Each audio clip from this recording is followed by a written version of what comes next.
become a Marauder tradition on senior day that the head coach gets up and speaks a little bit about each senior. And we've got 8 of them this year. So I'm going to start with Dan Johnson. One up, Dan.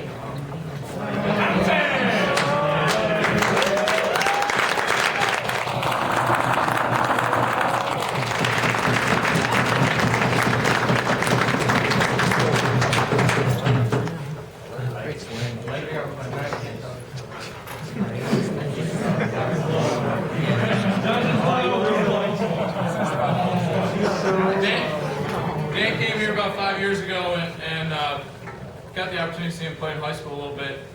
And he was one of the most patient guys we've ever had. He played behind Derek Ryan. We all know the type of career that Derek had.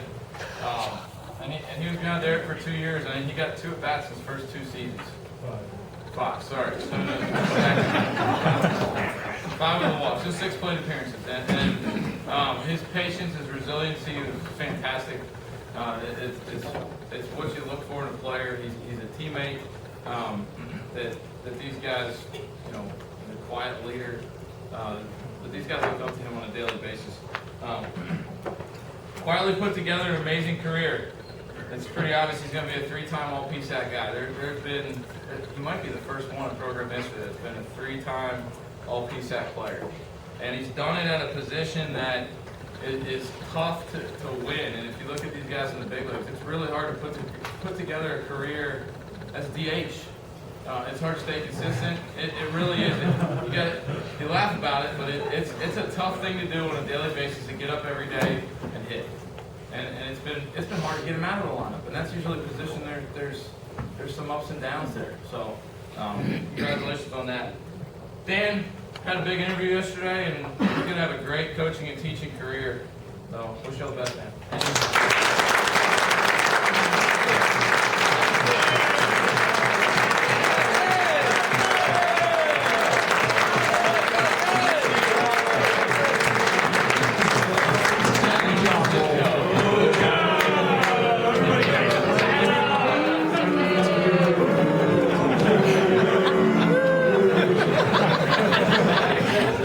He's so well liked.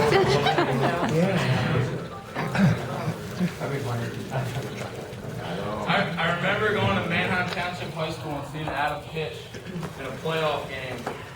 And I think the game went to extra innings, and he was facing a guy that was 88, 89, and had a great outing, but he continued to just do what he does. He goes out there and he just pounds the strikes up over and over and over. He ended up winning the game and beating the guy that had plus velo, and I knew that we wanted both, but Adam came in and ended up beating the guy out of those 2 guys. And he's fearless. He's Mr. Consistency. He's got a professional mentality in everything he does. He defines poise, which, as you younger guys know, is one of our recruiting philosophy. It's part of our recruiting philosophy to find guys that have poise. And outside of Millersville, he's probably one of the most underrated pitchers in the PSAC, maybe in PSAC history. It's hard to do what he does on a daily basis, and he's been so consistent in that role for us out of the bullpen. He's got to be one of the most valuable players and probably the most successful time with this most successful class that we've ever had in Millersville. So, congratulations, Adam.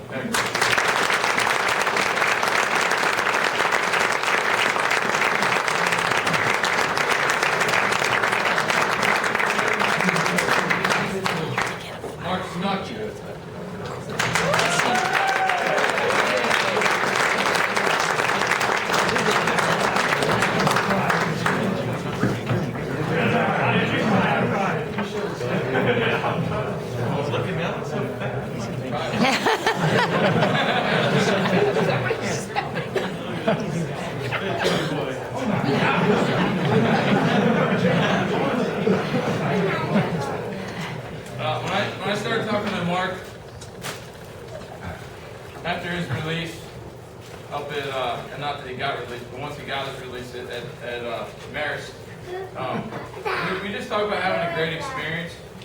And, you know, he came here to have a great experience, but instead he's given a great experience to his teammates. And, you know, I think Mark is one of the best teammates, you know, of any guy in this room. He's one of the most selfless guys. He's intelligent. It's like having another coach on the field every day. I think you're going to see him in that role, hopefully at the collegiate level.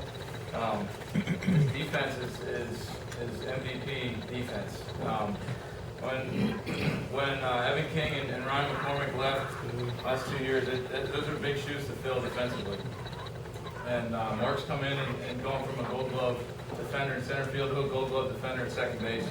And he wants to win as much as anyone I've ever coached. And seeing the look on his face this winter when we met as a team, he got a chance to speak to his teammates about what type of year he wanted to have. It was emotional for all of us just because you can tell how much he wants what we have the opportunity to do in the next couple weeks. And he got new life here, and he's just taking it and run with it. So, thanks, Mark.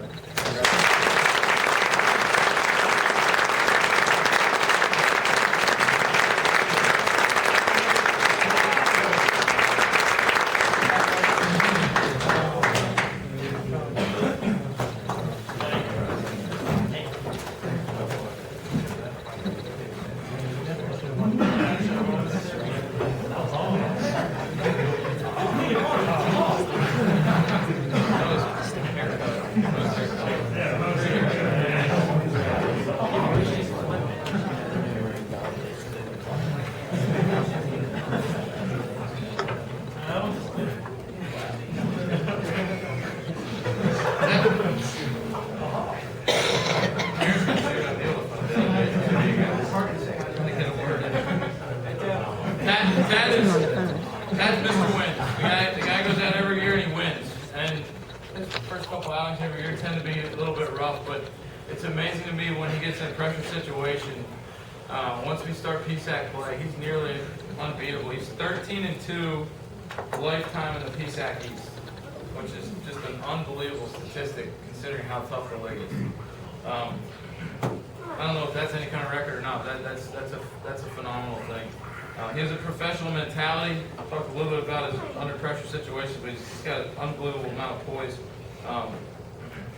Funny, as consistent as he has been, he's probably one of our top 2 most improved pitchers this year because of his work ethic. And he showed a genuine push to improve his game this year and to mature. And as a guy who was looking at the wins record early this year and what he's done the last 3 years, it's hard for guys to do that. And I just want to congratulate you on that. You've improved your game a lot. You've set some big goals for yourself. I don't know another guy in this program that really wants to play professionally, as deep as you want. And I hope you get the opportunity to do that. So, great career. Yeah.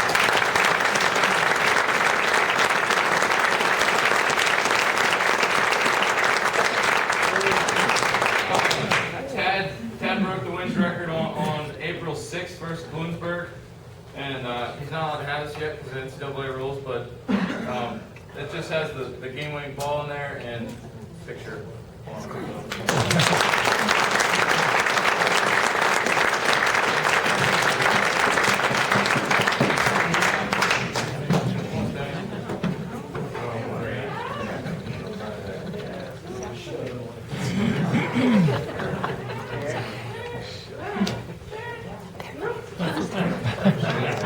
See Tim and Adam's friend. Hey now.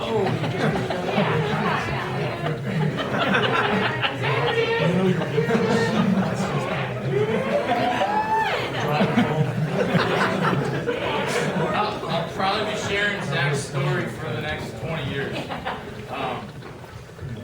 We recruit hard, and it's rare that walk-ons get a chance to play here and get after it. And you saw another guy get it done today, David Summerfield.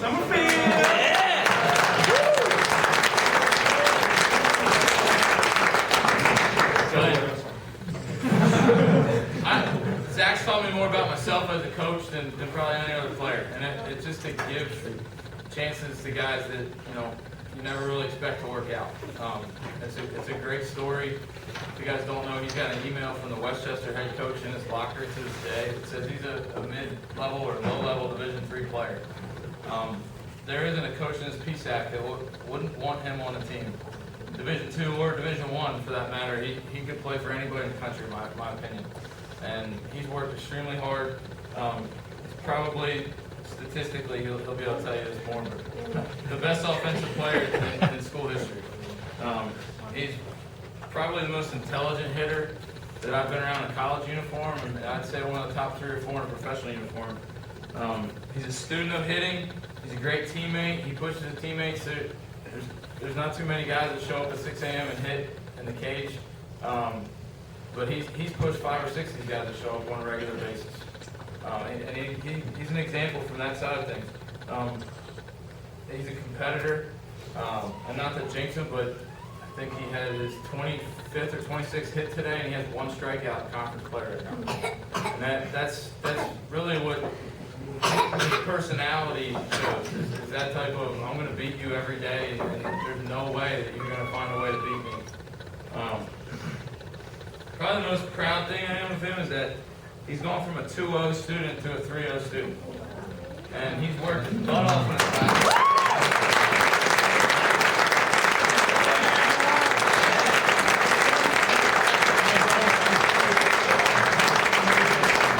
He used to take pride in skirting the eligibility line. And now he's taking pride in getting a 3-0. I'm really proud of him.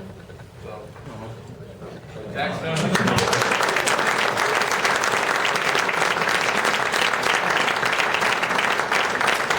It doesn't have the RBI record on there, but the hits record is on here. The all-time hit king, number 248. Give him a crown.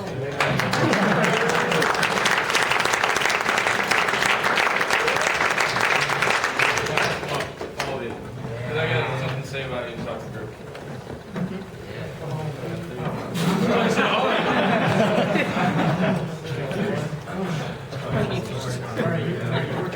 I'm going to talk about all the guys as a group to start, and then talk about each one individually.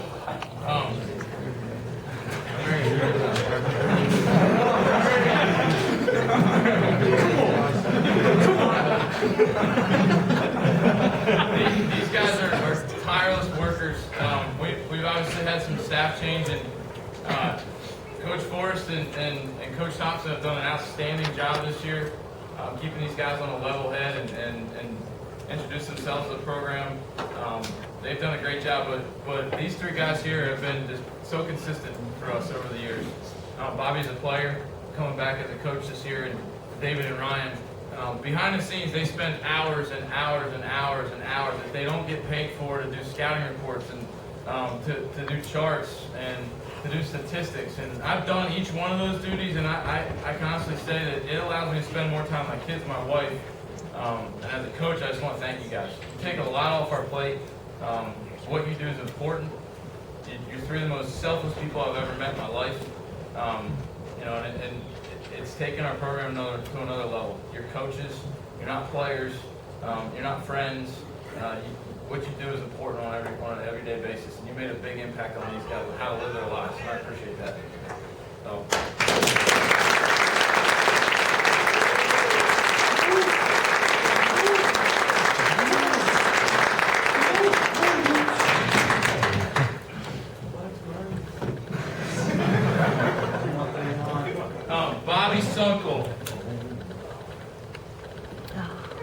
Bobby started here as a pitcher, earned a ring a couple years ago on the World Series team.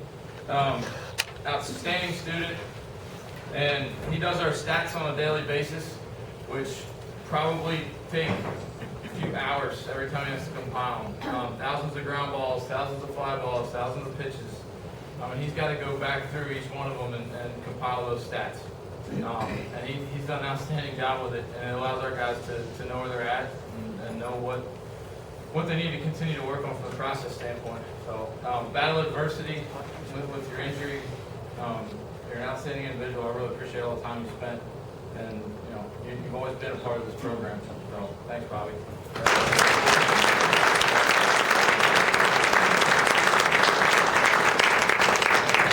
Bobby's going to study public health. Okay, so he's got a couple schools, Pitt and Tampa, he's still looking at, but public health.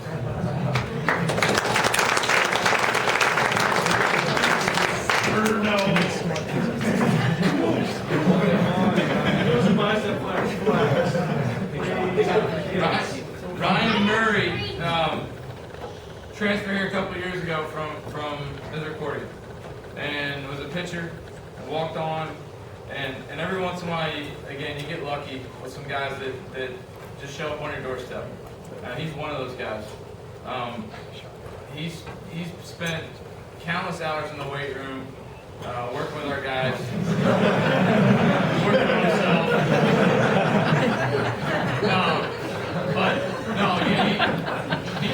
He's allowed Coach Forrest and Coach Forrest go recruiting some nights. He's allowed me to get home and see my family. He's allowed Coach Thompson to get home and see their family. We trust him with our guys. He pushes the guys. He spent a lot of time in that weight room and on the field every day with the stretching and everything else. So it's been a real pleasure to work with him. Still working on BP a little bit, but it takes time. And he's talking about going into strength conditioning as a career, and hopefully this is the first step for him. So, great job.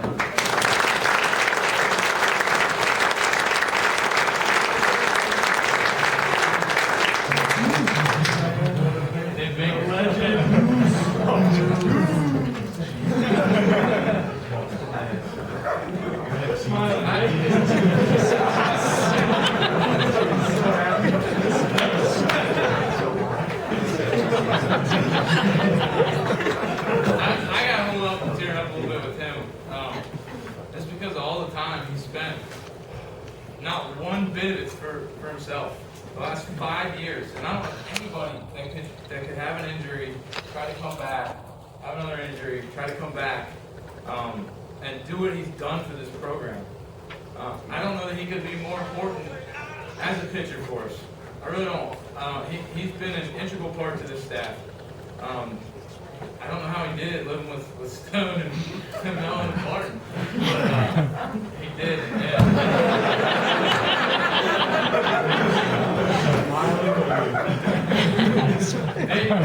Dave's got a bright future in coaching ahead. He's matured a lot as a man the last couple of years, and he's going from a guy that showed up and did charge to a coach on our staff.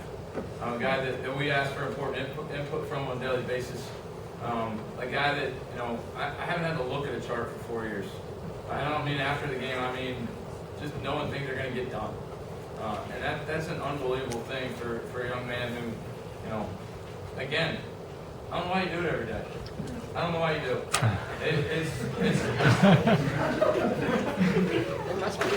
You pound the pavement on a day in, day out basis for these guys, for them, not for yourself. I appreciate everything you've done for them. Congratulations. We're